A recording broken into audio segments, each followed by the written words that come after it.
This is going to be the first podcast in which I hope to be a long, extensive habit. For a while now, I've been needing to start backing up thoughts and memories digitally, and I figured this would be the best place, just in case a lot of the work that I try to do, I have at least maybe not promoted or marketed, but have it at least accessible to the public in case I die from an accident or something like that. I'm not sure how many people would have the incentive to go through my notebooks or my personal files in order to go over the stuff that I've studied or the things that I've been written. So, and I have to start somewhere. I have a few video recordings on YouTube, but I think for now, having just audio backups is going to be easier for me. I've been doing some research on different podcast hosting sites, and I think I'm going to go ahead and try Spreaker.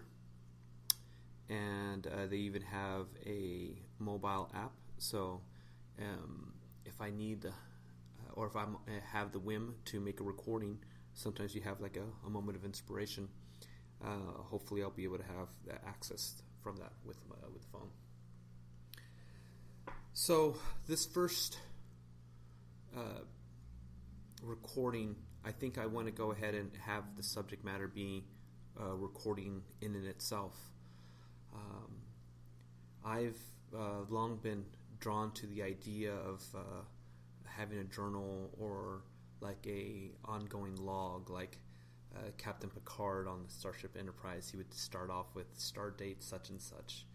I think the first time I ever had the inclination to do recordings, or not necessarily audio, but just recordings of thoughts and memories, was when I saw a TV show called Doogie Howser. It was quite a long time ago.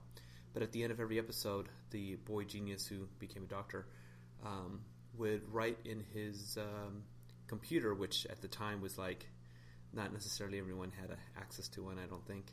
I still had to go to the library anyway. And he would just write his the lessons he learned in life, and I always found them to be pearls of wisdom, personally. Maybe I was impressionable, or I wanted to see more into it than what was really there, but I had that. I want to do that. I really do. I want to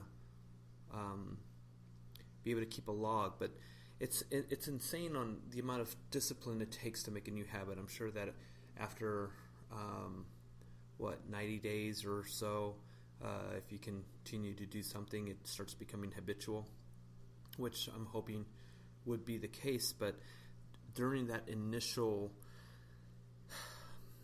onset, it's quite challenging to make a new habit, to have that kind of discipline.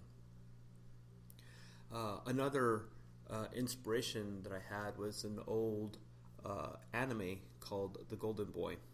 Although, Kentaro Oye was the protagonist, and he was portrayed as this forever student, constantly going from job to job and kind of like learning about life. And he had a notebook that he wrote everything in, even little sketches and drawings, which wouldn't be possible, I suppose, over a podcast. But for a while, I had sketches and drawings like that, just like inspired as far as making these recordings.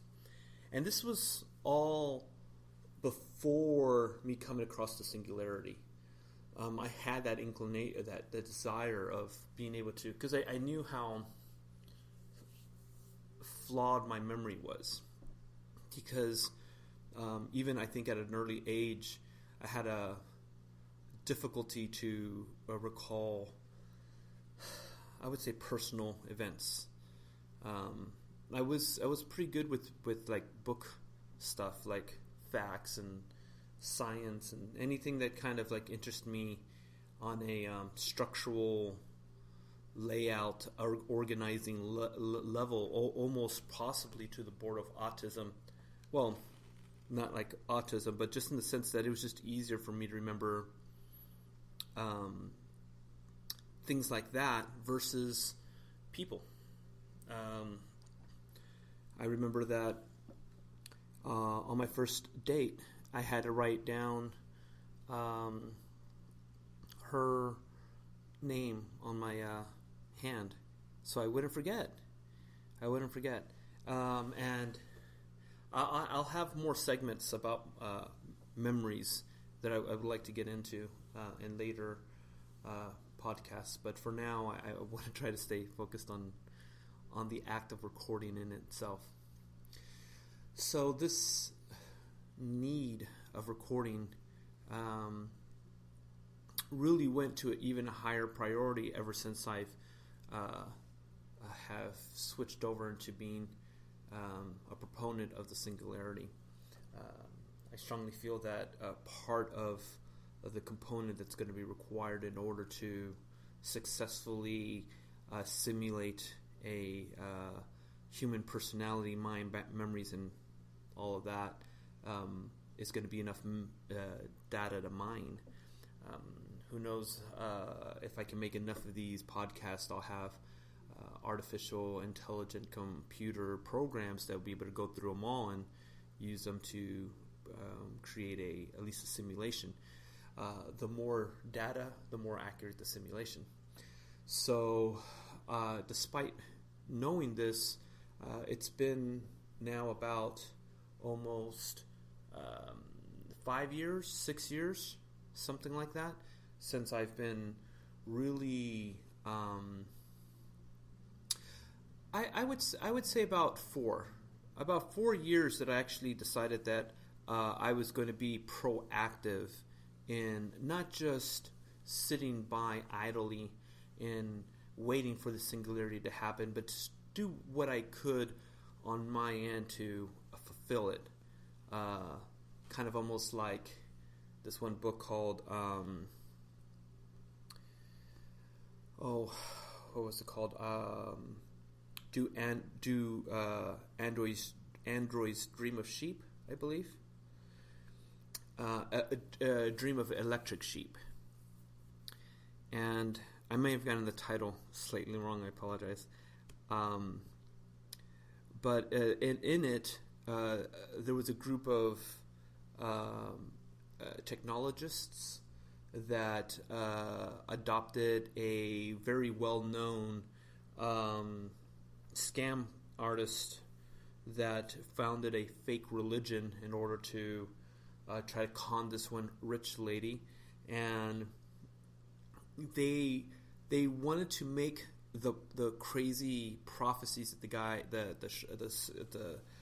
scam artist was doing, con artist, I would say would probably be a better word, by actively trying to make it become true through technology. Also, like there's times where Intel ended up cutting the price of their processors at one point in order to make Moore's law become true for the year that it was when they had done that, even if that meant that it would sell the processors at a loss. I believe at that point was the transistors. They hadn't gotten quite full blown to microprocessors at the time when they had made that decision. But the point is that sometimes there are prophecies that are out there, predictions or whatnot, and then there are people who I guess dedicate themselves to make sure that the prediction comes true. Almost like a made prophecy. And in that sense, I've taken it upon myself to do that with the singularity. That's my torch. That's the at the end of the day, if I had to start picking and choosing alliances and loyalties, at the end of the day, I would lean towards making sure that happens versus any other kind of work that I would do that would be in direct competition or prevention of said thing to happen. So here it is a few years later, and I still haven't done these recordings, even though this is something that I know that I've needed to do, and something that was very necessary. I've procrastinated and just kept putting it on the back burner, or it just tried maybe once or twice very half-heartedly and not really stuck through it. But these last few days, I would say about a week or so, I've been coming across a couple other podcasts of individuals that I really like the way they think, and I enjoyed listening to their podcasts, and it just rekindled that fire and feel of necessity, because I thought to myself, wow, these individuals would have it made in if there was that program. I mean, whoever's out there making a lot of podcasts or just content where they're trying to be honest and they're not like being actors or scripting, they're just talking whatever subject matter that comes to their mind or whatever they find important and give their honest opinions. As long as, it's not like necessarily direct sponsorship from something. They have the highest probability of being able to potentially be reconstructed in case it's possible to do that without a very deep brain scan, which I would think that it would require a combination of the two.